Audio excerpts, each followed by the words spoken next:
beberapa alur pelayaran. Yang pertama, pelayaran dari Belanda. Diawali dari Amsterdam pada tanggal 2 April 1595 yang dipimpin oleh Cornelis de Houtman. Yang kedua, melewati bagian barat benua Afrika, di mana kapal-kapal harus berlayar melewati bagian barat benua Afrika. Yang ketiga, mengitari Tanjung Harapan. Rute selanjutnya menuju arah selatan bagian barat benua Afrika. Yang keempat, melalui Samudra Hindia. Kapal-kapal harus melewati Samudra Hindia. Yang kelima, memasuki Selat Sunda, di mana pada bagian ini kapal-kapal mulai memasuki perairan Indonesia melalui Selat Sunda. Yang keenam, tiba di Banten. Rombongan pertama kali tiba di Banten pada tanggal 27 Juni 1596. Alasan Belanda memilih rute ini yang pertama, menghindari penguasaan Portugis. Belanda sengaja memilih rute yang lebih jauh untuk menghindari Portugis yang memiliki kendali atas jalur perdagangan di India dan Malaka. Kedua, mencari sumber rempah-rempah. Tujuan utama Belanda adalah mencari dan menguasai sumber rempah-rempah yang melimpah di Nusantara, terutama di Banten dan Maluku. Masa kekuasaan kerajaan Belanda di Indonesia dimulai pada tahun 1816 hingga 1942.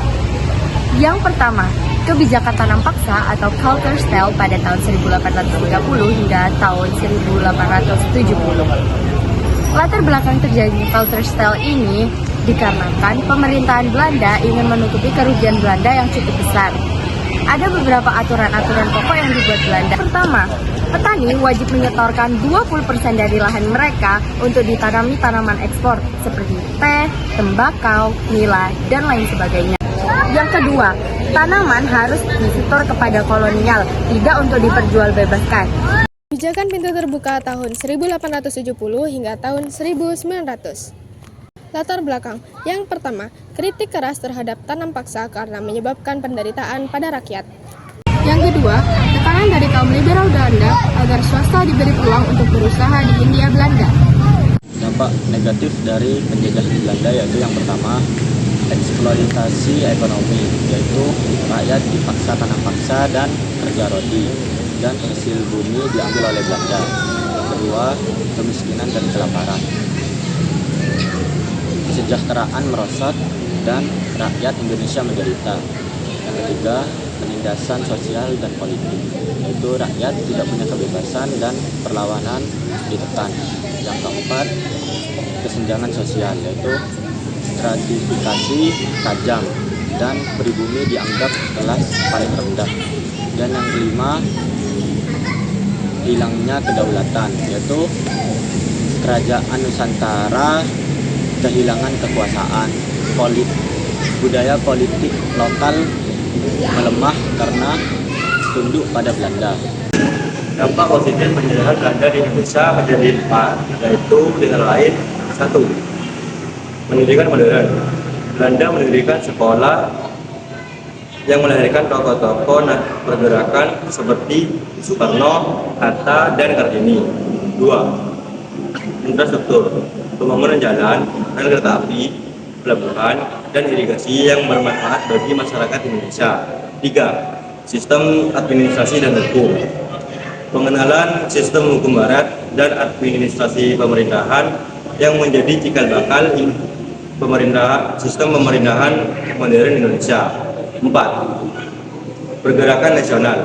Penjajahan menumbuhkan rasa nasional untuk bersatu dan melawan kolonialisme dan memunculkan organisasi pergerakan seperti Budi Utomo, Serikat Islam, dan BNI.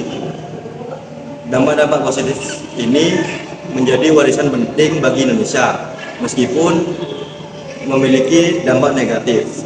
6 peninggalan penjajahan Belanda di Indonesia. Yang pertama, Museum Fathahillah yang berada di Jakarta Barat.